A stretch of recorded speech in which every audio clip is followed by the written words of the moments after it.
Last class रे आम Archaean sir Archaean पार्टा आर्कियन ऑल ओवर सब सरी जाइए प्राय सब गुड़ाक बस्तर धरवार तुम सिंहभूम आर्कियन तुम आ रहा कौन आरावली रिजन बुझेगा तो ये सब रिजन सब गुड़ा सरी आर्कियन आम कोरिलेसन करूले कौ एज रे कौन फॉर्म होता देखी लास्ट क्लास आड़े आउ समद इकोनॉमिक मिनरल डिपोजिट भी देखुली एटा भी देखिए सब जाक आउ आर्कियनटा तुम पेनिनसुलर इंडिया आ गोटला तुम नॉर्दर्न पार्ट ऑफ इंडिया जोटा सेटा हिमालयन रीजन रे सेटा सब जाक आम कवर कर सारी बुझे तो आज आम देखिए आर्कियन जियोलॉजिकल टाइम स्केल आम जाऊे गोटे गोटे तो आर्कियनटा सरीगला आर्कियनटा इंडियार कौ पार्ट देखाई सरी जाइए तेणुक आज आम ऊपर कौन थी आर्कियन उपर प्रोटोजोइक बुझे तो प्रोटोजोइक जहाँ कि टाइम पीरियडटा केते रू केते पर्यंत जोटा कि आमर टाइम पीरियडटा तुम हूँ के 2500 मिलियन ईयर पर्यंत जोटा कि 4.2 रु 2500 भितर बुझला तो प्रोटोजोइक हिस्ट्रीटा देखिए बुझे तो कौन होता से टाइम पीरियड से कौन the sedimentary basin of the first phase of the earth history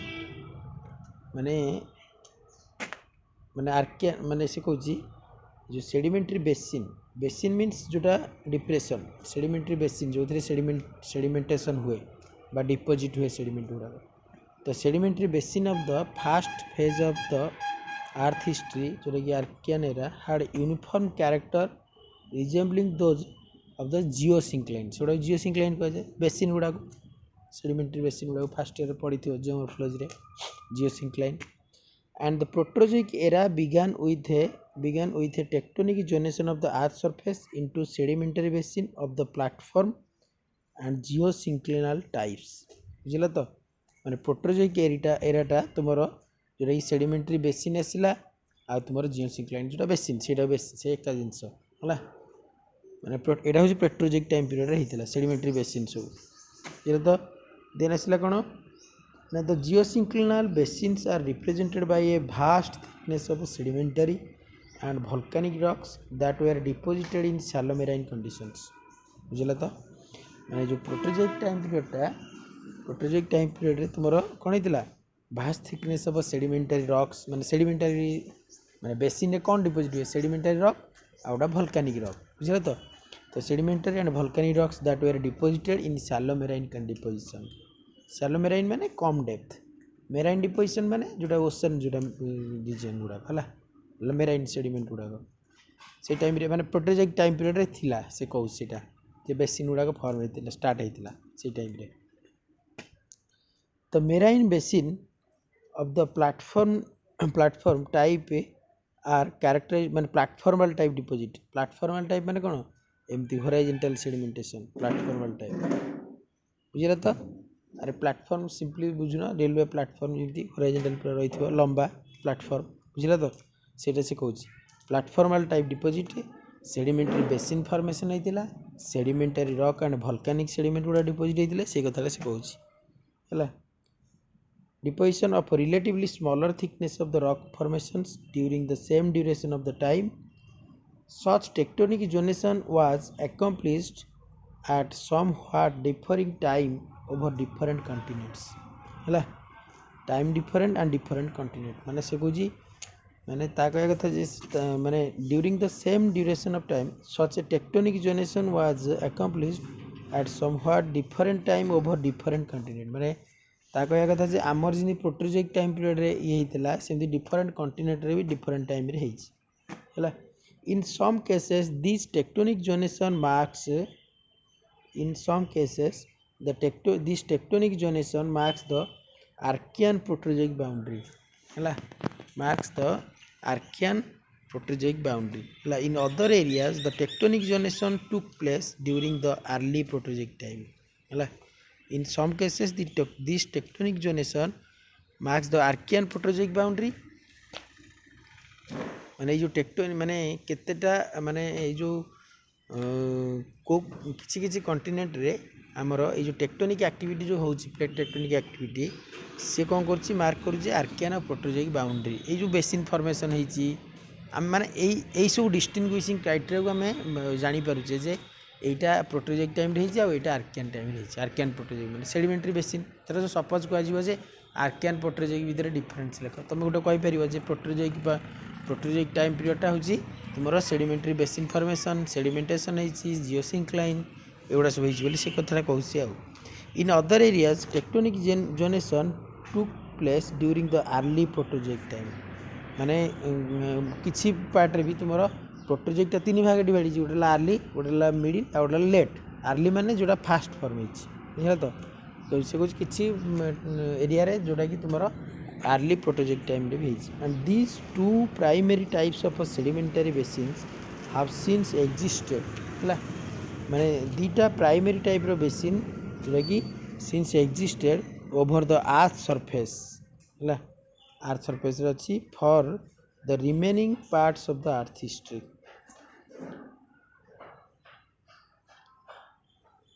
तर कहला the composition of the hydrosphere है जमी आटमोस्फीयर बायोस्फीयर हाइड्रोस्फीयर अच्छी से आटमोस्फीयर माने जो गैस रहा ऊपर डिफरेंट लेयर ऑफ द आटमोस्फीयर जोटा कि ट्रोपोस्फीयर स्ट्रेटोस्फीयर मेसोस्फीयर एगुड़ा सब रही सेमती ट्रोपोस्फीयर जो आटमोस्फीयर गला सेमती बायोस्फीयर रही हाइड्रोस्फीयर भी रही से कौन the composition of the hydrosphere and atmosphere underwent very little change during the transition period of Archean and Proterozoic era बुझला तो ट्रांजिशन पीरियड से कौन माने the composition of hydrosphere and atmosphere है माने ता कह कथा जे एटमोस्फीयर जो लेयर रहा ट्रोपोस्फीयर स्ट्रेटोस्फीयर मेसोस्फीयर जोटा कि थर्मोस्फीयर आयोनोस्फीयर जोटा आउटला एक्सोस्फीयर रहा तो से कौन यही जो माने कौन तुम एटमोस्फीयर जो डिफरेंट लेयर जो डिफरेंट कंपोजिशन गैस रही सब गुड़ाक आउटला वाटर जोटा हाइड्रोस्फीयर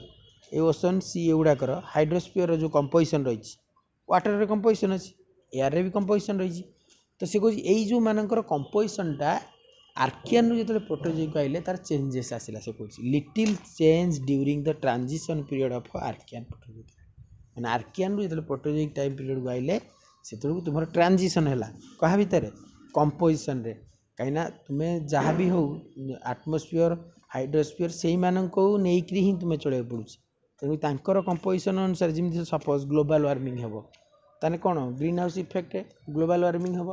ग्लोबल वार्मिंग हेले कौन हम तापर प्रॉब्लम हम आइस मेल्ट कर आइस मेल्ट कला आइसटा जब मेल्ट करगला ग्लासियर रीजन बहुत बहुत जिनस प्रोब्लेम आसो है से जिनसा से कौन ग्लोबल वार्मिंग हेले टेम्परेचर राइज कर रेट ऑफ टेम्परेचरटा राइज कर तो सेटा भी प्रॉब्लम हम बुझिपार तो से जिनसा से कौन composition of the atmosphere and composition of the तुम हाइड्रोस्फीयरटा composition of the atmosphere and composition of the hydrosphere से कौन है तुम से गुड़ाकर कंपोजिशनटा चेंज हम बुझला तो कंपोजिशन से गुड़ाकर चेंज हम फ्रॉम आर्कियन टू जो आम प्रोटोजोइक आसिले बुझला तो and the carbon dioxide content of the atmosphere gradually decline throughout of the Proterozoic era है से हूँ carbon dioxide content of the atmosphere gradually declined throughout of the Proterozoic era है ता कहया कथा जे carbon dioxide कंटेंटा जेतिकी थिला Archaean time रे जेतोळे we go माने जेतोळे we enter to the कौन प्रोटोजोइक एरा को से टाइम रे टिके कार्बन डाइऑक्साइड कंटेंटा कमी आसला डिक्लाइन करा थ्रू आउट द एरा माने पूरा टोटल प्रोटोजोइक टाइम पीरियड रे कमिला सेटा एटा हूँ बढ़िया पॉइंट सब कार्बन डाइऑक्साइड कंटेंटा पचार दो कार्बन डाइऑक्साइड कंटेंटा प्रोटोजोइक टाइम रे कौन होता कम थिला किंतु आर्कियन टाइम रे अधिक थिला कहीं कारण इग्नियस एक्टिविटीटा तुमर कौटे जोटा कि आर्कियन टाइम रे अधिक होता आउ इग्नियस एक्टिविटी हेले भल्कानिक इरप्शन हेले कौ गैसटा बाहर माग्मा जो इरप्शन हम भल्कानिक कार्बन डाइऑक्साइड अधिक बाहर सल्फर कंटेंट बाहर तो से गुड़ा से कौन से माने ड्यूरिंग द आर्कियन टाइम रे कौन होता ना तुम कार्बन डाइऑक्साइड कंटेंटा अधिक रही है कार्बन डाइऑक्साइड कंटेंटा अधिक रहा द्वारा कौन होता ना सो दैट कहीं ना कारण से तुम माने आर्कियन टाइम रे तुम कौन होता इग्नियस एक्टिविटीटा अधिक होता बुझला तो जो एंटर टू द प्रोटोजोइक से धीरे धीरे कमिला कहीं कौन कमिला कारण से ऑक्सीजनेटेड एनवायरनमेंट आसीगले बुझला तो ऑक्सीजनेटेड एनवायरनमेंट आसिले हेटी तुमर कौन होता आउ कौन होता ना बेसिन फर्मेसन होता बेसिन फर्मेसन हम द्वारा सेडिमेंट डिपोजिट है धीरे धीरे तार चेंजेस आसला ना सब स्टोमाटलाइट फोसिल गुड़ाक आसिले से भी तुम माने हेल्प करेले कार्बन डाइऑक्साइड कमेबार बुझे तो से जिन से कौन पढ़िया आम कुछ प्रोटोजोइक इंडिविजुअल पढ़िया ना दिल्ली सुपर ग्रुप आउला तुम कडापा सुपर ग्रुप आउला बिंध्याना से पढ़िया यहाँ मेनली इंपोर्टाट फोसिल जो stromatolitic fossil then the atmosphere attained its predominate nitrogen and oxygen character at the close of the era बुझला तो माने नाइट्रोजन और ऑक्सीजन कैरेक्टरटा रहिले प्रिडोमिनेंट अधिक कहला कि ना ये ऑक्सीजनेटेड एनवायरनमेंट एटा भी गोटे इंपोर्टाट पॉइंट हम प्रोटोजोइक आर्कियन भितर जमी कहली कार्बन डाइऑक्साइडटा कमिला प्रोटोजोइक टाइम रे सेमती ऑक्सीजनटा कौन बढ़िला ऑक्सीजन एंड नाइट्रोजन कौनटा बढ़िला Proterozoic time period platformal basin type formation है पढ़ेबी लास्ट बेले भी कहीदेवी सब डिफरेन्स गुड़ाक है तो मनोक्त जो पॉइंट कहूँ then the carbon dioxide content of the hydrosphere also decline during that area जमती आम कही कौन प्रोटोजोइक टाइम पीरियड रे हाइड्रोस्फीयर आउ आटमोस्फीयर जो रहा तो सेगुड़ाक दुईटा आगे तुम कौन होता कार्बन डाइऑक्साइड कंटेंटा कमिला कहला कि नहीं एटा पढ़े तुम जो तुम एमएससी पास आउट हे जो एग्जाम फेग्जाम दब जीएसआई सब जियोलॉजिकल सर्वे ऑफ इंडिया एगुड़ाक पकाए सब यही प्रोटोजोइक आर्कियन एगुड़ा एबेठू तुम निजे जमी से भाया प्रिपेयर कर पढ़ी थो ना से तुमको काम दब बुझला तो पचार दब जे आर्कियन आउ प्रोटोजोइक बाउंड्री माने डिफरेन्सटा बताओ से कहीदेव तुम यहाँ हूँ यही पॉइंट गुड़ाक स्टोरी किसी ना पॉइंट निजे लिखले निजे जापर तापर कहला the volcanic product such as sulphur hydrogen sulphide and of the hydrosphere way are converted into sulphate in the presence of oxygen and which way are deposited in the sedimentary succession of the time कौन कहला बुझिपाल से कहला जो volcanic eruption होउथला कोड्रे igneous activity होउथला magmatic eruption होउथला ड्यूरिंग द आर्कियन पीरियड से जो सल्फर बाहरुथला कि कार्बन डाइऑक्साइड बाहरुथला जहाँ भी बाहरुथले से माने कौन हेले हाइड्रोजन सल्फाइड हो गले H2 जोटा H मिसीगला हाइड्रोजन सल्फाइड हो गला so the sulphur and hydrogen sulphide of the hydrosphere way are converted into sulphate से माने सल्फेट को कन्वर्ट हो गले बुझला तो in the presence of oxygen oxygen रो प्रेजेंस रे से जो सल्फर आउ हाइड्रोजन सल्फाइड गुड़ाक से माने सल्फेट को कन्वर्ट हो गले बुझला तो which way are deposited in the sedimentary succession of time बुझला तो next The rock succession of the era is also characterized by extensive deposition of the carbonate rock such as a limestone and dolomite. है the rock succession of era माने प्रोटोजोइक time period टा से कुछ प्रोटोजोइक time period टा तुमरो जोटा कि deposition of the कौन रॉक होइतला deposition of the sedimentary rock mainly कहीं सेडिमेंटेशन होइतला ना तेणुक डिपोजिशन ऑफ तुम जो पढ़ो भी जो प्रोटोजोइक आम डिफरेन्ट सक्सेसन पढ़ा दिल्ली सुपर ग्रुप हो कडापा सुपर ग्रुप तुम बिंध्यान एगुड़ा सब पढ़िया जो से आम देख सब मोस्ट ऑफ द केसेस रे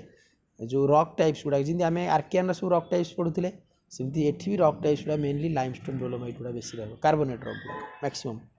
अच्छी अलग रॉक भी अच्छी सैंडस्टोन सेल एम सब अच्छा कि सब तो सेडिमेंटरी रॉक रहा कहूँ जे the rock succession of the era is also characterized by the extensive deposition of a carbonate rock such as a limestone and dolomite eta भी गोटे पॉइंट हो then phosphorites known from upper part of this succession where the first rock of evaporite facies deposited in the regressing marine basin बुझला तो ट्रांसग्रेसिव regressive जानथो transgression माने जेतेबेले तुमर कोन हुए सी रु sediment गुड़ाक तुम टुवर्ड्स द कंटिन्यूट आसती आ रिग्रेशन माने जो सी लेवलटा फॉल कर माने सीटा घुंची पछू पड़े बुझला तो से गुड़ा से कहूँ रिग्रेसिंग मेराइन बेसिन फॉस्फोराइट गुड़ा भी देखा जाते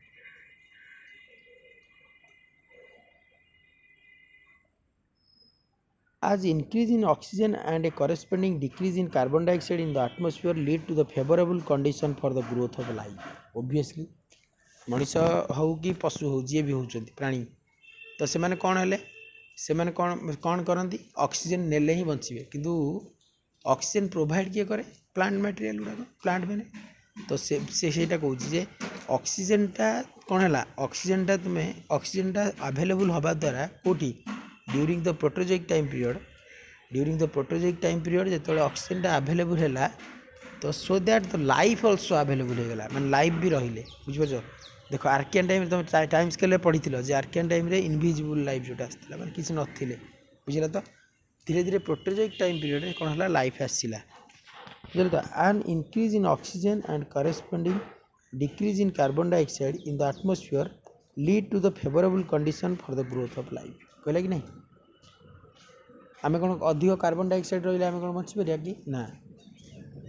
with the removal of toxic content with the removal of toxic content toxic means जोटा poisonous जोटा कहती toxic माने जोटा कि आमे इनहेल करि परिबा नहीं बुझिला तो toxic content the removal of toxic contents of the marine water such as sulfur hydrogen sulfide and carbon dioxide algae and other primitive forms of life thrived in the proterozoic sedimentary basin बुझिला तो however the early forms devoid of a hard part could not be preserved as a fossil. Important imprints माने जो चिन्ह जो impression गुड़ाक है fossil मानकर imprints of algal life preserved in the form of a stromatolite कहला कि नहीं point देख सीटा जो कहते preserved in the imprints of algal life preserved in form of stromatolites are commonly observed in the proterozoic succession कहला कि नहीं commonly observed and other forms such as worms sabellidites and jellyfish टा भी अच्छी माने proterozoic time period starting करथिले बुझला तो then beltanella and primitive corals rangia are often preserved as a trace fossil एगुड़ा भी देखा गले बुझला तो जति जाय पढ़िले आमे सेटा आउ थे कहूँ शुण प्रोटोजोइक हिस्ट्री प्रथम पॉइंट कहला जे प्रोटोजोइक टाइम पीरियडटा तुम मेनली कौन होता जिते आम आर्कियन प्रोटोजोइक आसिले टाइम पीरियडटा तुम के 4.2 ରୁ 2500 मिलियन आ प्रोटोजोइकटा 3 भाग में डिवाइड होती गोटे अर्ली मिडिल एंड लेट जो थी कि प्रोटोजोइक अंडर 3टा पार्ट जाती आगू आम पढ़ा Delhi super group Cuddapah super group Vindhyan super group अच्छा प्रोटोजोइक जिते आम आर्कियन प्रोटोजोइक आसिले पॉइंट गुड़ा सब शुणु तो कौन कौन पॉइंट मुझे कहूँ से मार्क कर लिख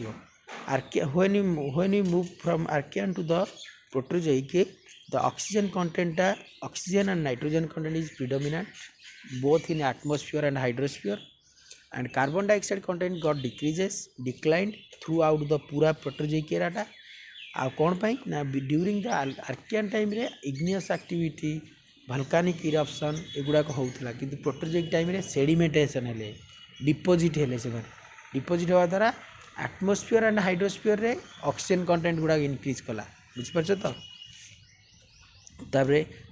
जो टाइम मैग्मेटिक वोल्केनिक इरप्शन होता से जो सल्फर कंटेंट बाहर हाइड्रोजन सल्फाइड बाहर कार्बन डाइऑक्साइड बाहर से सल्फेट रे डेवलप हो गले माने कन्वर्ट हो गले सल्फेट को बुझला तो आउरी सेमती तुम कौन होता ना आर्कियन टाइम रे जो इग्नियस एक्टिविटी होता सेठी कौन है सो दैट से बॉडी माने जो मानकर प्लांट हो एनिमल हो से कौन हार्ड पार्ट नाला सो दैट हार्ड पार्ट नथिबारु से कौन करथिले ना माने फसिल आकार प्रिजर्व हो पार नथिले डायरेक्ट जड़े हाई टेम्परेचर मैग्माटा से तो पूरा मेल्ट करदेव ना तो से जिनसा से कहूँ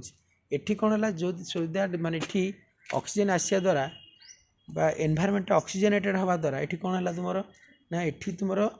हार्ड पार्ट रही आ प्रिजर्व भी हो पारा फसिल आगे देखा जोटा कि प्रिडोमिनेंट हो स्ट्रोमाटोलाइट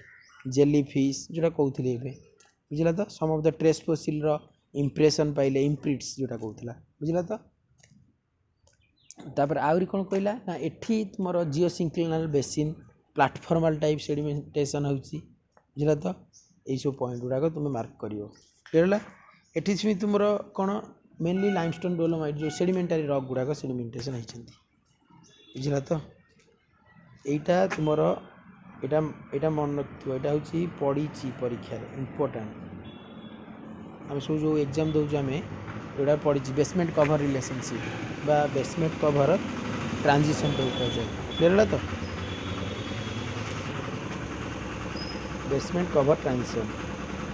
यहाँ पढ़ेदेले नेक्स्ट आम स्टार्ट करिया प्रोटीजोइक सक्सेशन जोटा स्टार्ट करिया क्लासिफिकेशन तो बेसमेंट कवर ट्रांजिशन ना बेसमेंट कवर ट्रांजिशन होची ये the tectonic cycle in the history of the अर्थ माने अर्थ रो जो हिस्ट्री जो टेक्टोनिक साइकिल है caused a radical change in paleogeographic of the geological past. paleogeographic माने paleogeographic होची past geography हला ये tectonic cycle in the history of the earth रो जो टेक्टोनिक साइकिल अच्छी विल्सन साइकिल जो टेक्टोनिक साइकिल कथा कहता है हला मते आमर जोटा रिसेंट गोटे होता अच्छी गोटे BARC Bhabha atomic research centre तार मुझे इंटरव्यू जाइए डिसेम्बर 1 जाइए पचारि जो विल्सन साइकिलटा कौन माने कौन इंडिकेट करोची माने को विषय से स्टडी करोची विल्सन साइकिलटा बुझे तो सीटा से कहूँ the tectonic cycle in the history of the अर्थ है caused a radical change in the paleogeography of the geological past है माने जो जियोलॉजिकल टाइम स्केल रे पास्ट रिजन रे जहाँ सब जियोग्राफिकल लोकेशन थिला कौन टेक्टोनिक हम एक्टिविटी हवा द्वारा चेंजेस आसी ओबियसली चेंजेस हम ना जो डाइभरजेंट होती माने जो प्लेट गुड़ाक डाइभरजेंट होती गोटे नुआ से प्रीवियस कंटिनेंट थिला किंतु डाइभरजेंट हवा द्वारा से ओशन डेवलप है न्यू सी फ्लोर स्प्रेडिंग होगला कि जोटा जो गोटे ओशन थिला एटा क्लोज हो कौन पालियोजियोग्राफिक लोकेशन से past geographical location topographical surface कौन थिला एबे कौन अच्छे सीटा टेक्टोनिक साइकिल कहीपर ना आउ किए कहीपर बुझिपार तो टेक्टोनिक साइकिल करहब पैलियोमैग्नेटिक डाटा रू करहब पैलेंटोलॉजिकल फोसिल स्टडी रू करहब स्ट्रक्चरल एविडेंसेस रू करहब पढ़ी कॉन्टिनेंटल ड्रिफ्टिंग रे evidences of continental drifting palaeontological fossil study palaeomagnetic study रू जानी हब पैलियोजियोग्राफिकल स्टडी रू जियोमेट्रिकल एनालिसिस रू जानी हब स्ट्रक्चरल एविडेंसेस रू एटा सब थिला ना तो सेटा से कहूँ the tectonic cycle कौन कहला ना the tectonic cycle in the history of the earth caused a radical change in the paleogeographic of the geological past and this change had also caused a significant changes in the composition of the hydrosphere atmosphere माने tectonic cycle भी also changes आनला ना कहीं ना tectonic activity हवा द्वारा magma eruption होउछंती island जो develop होउची होउछंती तो सहीटा से कहूँ जे टेक्टोनिक एक्टिविटी द्वारा भी हाइड्रोस्फीयर और एटमॉस्फेयर कंपोजिशन चल रहा है that is often well recorded in the form of composition texture of the rock तार एट ए टाइम पीरियड माने जोटा कि deposited at a time period माने से कहया कथा जे आमर रॉक मिनराल एगुड़ाक क्या से कंपोजिशन को लेकिन गोटे गोटे गोटे मिनरालटा केतोड़ा एलिमेंट कंबाइन नहीं मिनराल है पुणी केतोड़े मिनराल को नहीं गोटे रॉक है इनिशियली से क्या डिपेंड कर गोटे टेम्परेचर जो कंपोजिशन उपरे तो सहीटा से कहूँ कंपोजिशन चेंज होगा द्वारा रॉकर टेक्सचर भी चेंज हुए ना डिफरेंट डिफरेंट आम जमी कहती zoning structure normal zoning reverse zoning जहाँ भी सब स्ट्रक्चर अच्छी टेक्सचर अच्छी परफेक्ट टेक्सचर हो ग्रानिटिक टेक्सचर हो कौन पाई रॉकर आम धर जो ओफिटी टेक्सचर कहे डोलेटिक टेक्सचर डोलेराइट देखा से डोलेराइट देखने देखला तार कंपोजिशन से टेक्सचरटा क्राइटेरिया गोटे देखुचे सीटा से कहूँ तापर आसला the organic life also felt the transformation in the environment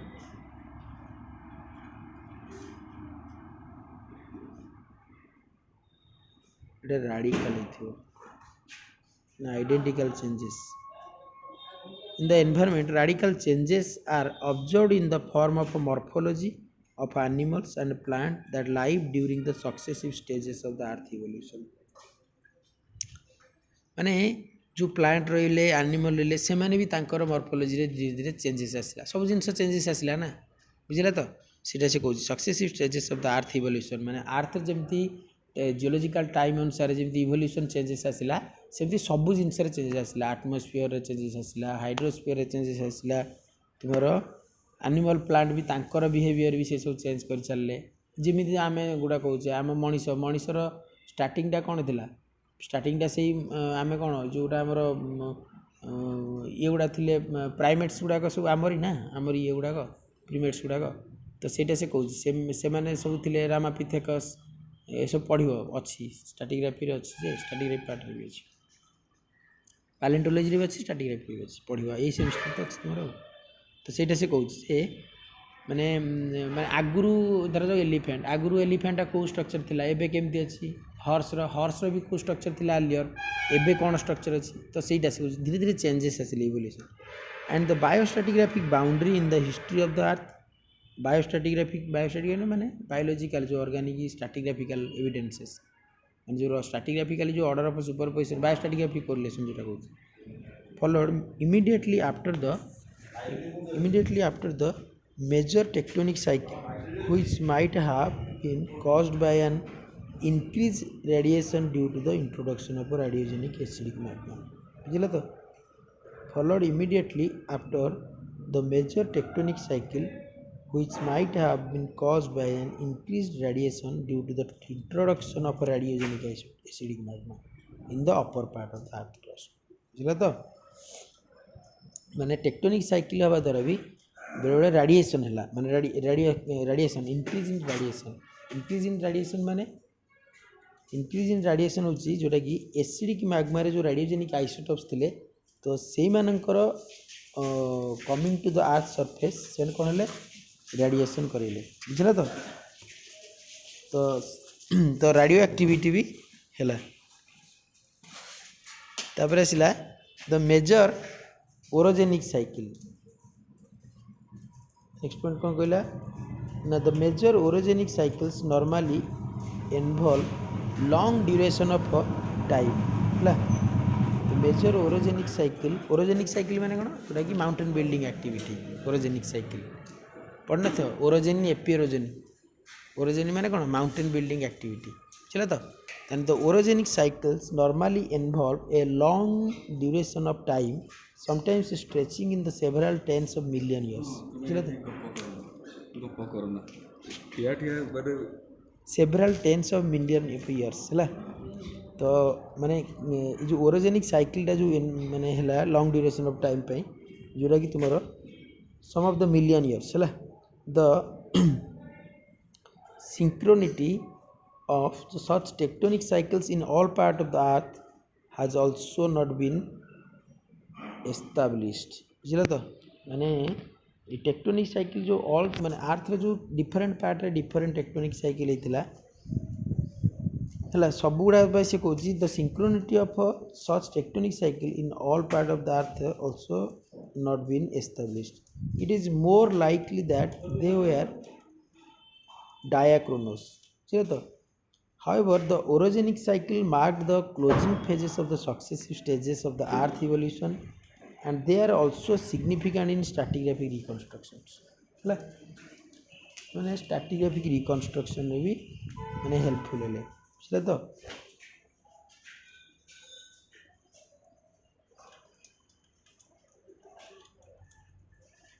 देना चला next point the Precambrian basement of the Canadian shield है प्रीकैम्ब्रियन बेसमेंट कौन ना प्रीकैम्ब्रियन बेसमेंट हूँ तुम जोटा कि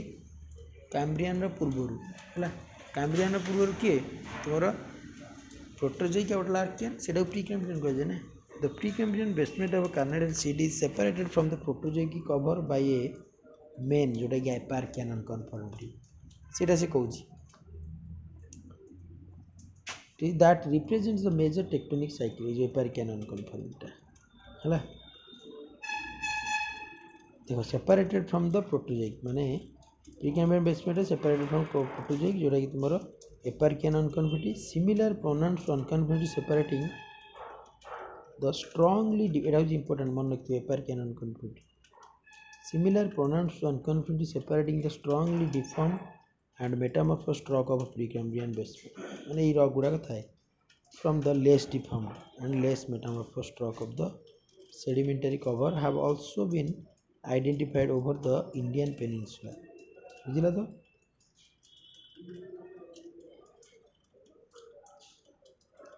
तो isotopic data from the basement rock of the Indian peninsula माने जो main part India however indicate the presence of some lower proterozoic elements in the Precambrian basement बुझला तो and the lower Proterozoic rocks were formed at the culmination of the earliest phase of the evolution of the Indian patterns. ବୁଝିଲେ ତ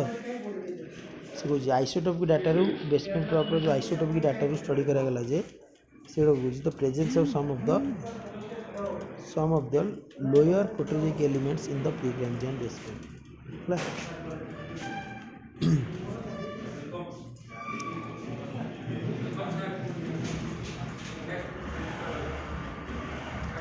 ଏଇଟା ତ story ଗୁଡ଼ା ଲେଖା ହେଇଛି ହିଷ୍ଟ୍ରିଟା ଦେଖିପାରିବ ତୁମେ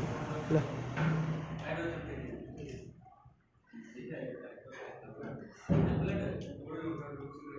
The most part of the Indian shield had established at about 2100 million years ago. And they were partly submerged beneath the shelf seas, giving rise to the platform type of the sediments. And the Aravalli province, however, continued to remain under the geosynclinal influence during the early middle Proterozoic time. ସେଇ ଜିନିଷ ଗୁଡ଼ା ଲେଖା ହେଇଛି ଯେଉଁଟା ମୁଁ ଷ୍ଟାର୍ଟିଂରେ କହିଲି ଏ ଆରାବଳି ଗ୍ରୁପ୍ର କ'ଣ କ'ଣ ଅଛି ରାୟଲ ଗ୍ରୁପ୍ଟା ଯେଉଁଟାକି ତୋର ଫର୍ମ ହେଇଥିଲା ଏଇ ଟାଇମ୍ରେ ବୁଝିଲା ତ ସେଇ ଜିନିଷଟା ସେ କହୁଛି ଅପର ପାର୍ଟ ଅଫ୍ ଦ ଆରାବଳି ନା ରାୟଲ ଗ୍ରୁପ୍ ମିଡ୍ ପାର୍ଟ ବୁଝିଲା ତ ନେକ୍ସଟ କ୍ଲାସ୍ରେ ଦେଖିବା ଆଜି ଏତିକି ଥାଉ